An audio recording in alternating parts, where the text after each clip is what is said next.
Hey, Andrew here from The Investor's Way. Welcome to Woody's Weekly Wisdom, episode number 12. And unfortunately, once again, we're going to be talking about interest rates. But today is going to be a bit more than just interest rates, because the latest rate rise, both here in Australia and overnight in the US, is very, very telling. And this article, although I'm not going to delve into every word of this article, it highlights the really difficult position that the economy and the world economies are facing. So you'll see here, RBA boss Philip Lowe defends hiking interest rates to 3.85%. So I want to just pause and talk about the word defends. And the reason that he's having to defend it is that on the one hand, you've got the RBA saying that, and this is the same with the Federal Reserve in the US, that inflation is still too high. We have to take measures to reduce it and bring it back to the band that they want, the 2 to 3% band that they want. On the other hand, you've got a whole bunch of other people who are saying that it's reckless, irrational, devastating, all these very emotive words, but basically saying that for over 3 million mortgage holders in Australia, that these interest rate, or this latest interest rate rise, could be the one that just pushes everybody over the edge and ultimately pushes the economy over the edge into recession.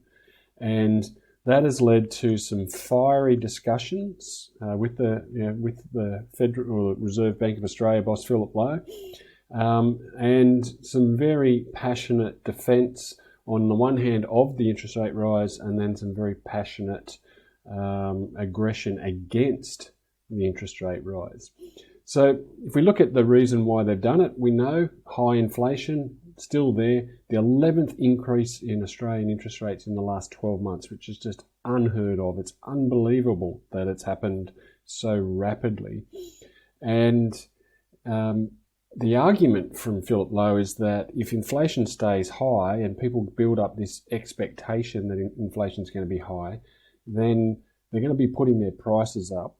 Businesses will put their prices up to cover their additional costs.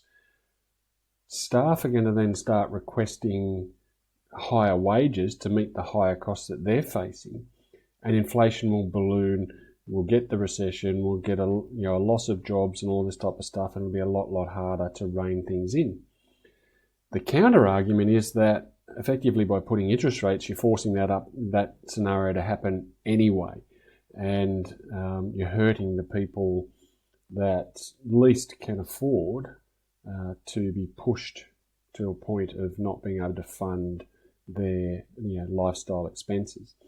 And so this article continues to go on about all of the data, and that there was a pause earlier in April in interest rates so that the Reserve Bank could see what the data was saying.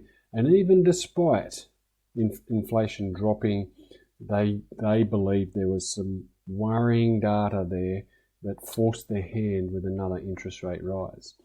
Now, I've been talking with a lot of people in the last few weeks, and it's quite interesting to hear that, as we scroll down, to hear that mortgage brokers have seen a massive decline in people applying for loans, and yet on the other hand, we're still hearing about, or we're hearing that the property market declines have stopped, and prices are starting to rise in most capital cities in Australia.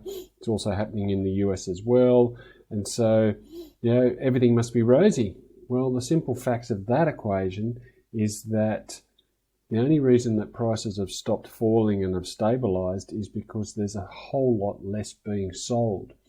And with a lot less stock available to sell, it means the people who are in a position of having to buy are having to pay almost like the asking price, because there's nothing else to buy. And everybody understands supply and demand, that if there's less supply, and there's demand, then that forces prices to rise. And, basically we're only hearing half the story. And here it is, it's also playing out here in the rental property market where rents are skyrocketing because the landlord's costs have skyrocketed. There's a less supply of rental properties, and that brings in the whole argument about Airbnb and the role it's playing with the lack of supply of rental properties, which people are using as short-term rentals rather than longer-term rentals. And so that's hurting the supply and demand equation, forcing rents up.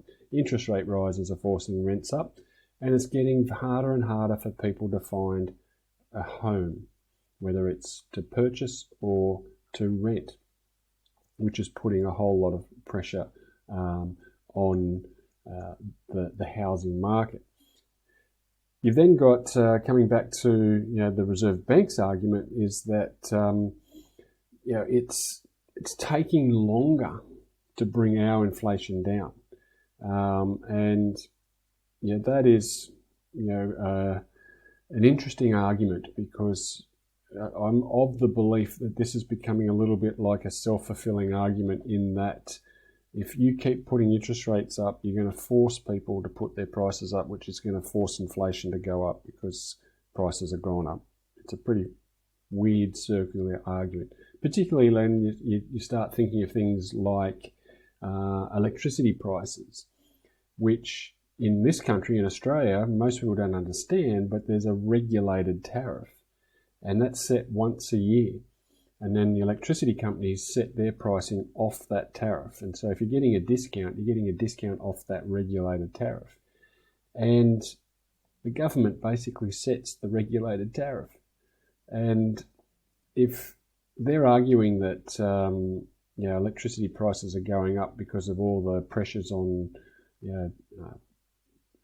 costs for the generators, like fuel in terms of oil costs and all that type of stuff, then they're the ones that can jump in and do something about that. Unfortunately, households have less control over that because they need to turn the lights on, they need to turn the oven on, they need to do what needs to be done to live their life. And so they've got a lot less control over what they can do when it comes to electricity. But anyway, that's a sidebar on this whole debate about whether or not the most recent interest rate rises, both here and in the US, will tip the economies into recession. And I guess we've got this bigger, I guess it's an elephant in the room when it comes to the US and the arguments that they're going through at the moment in terms of their debt ceiling.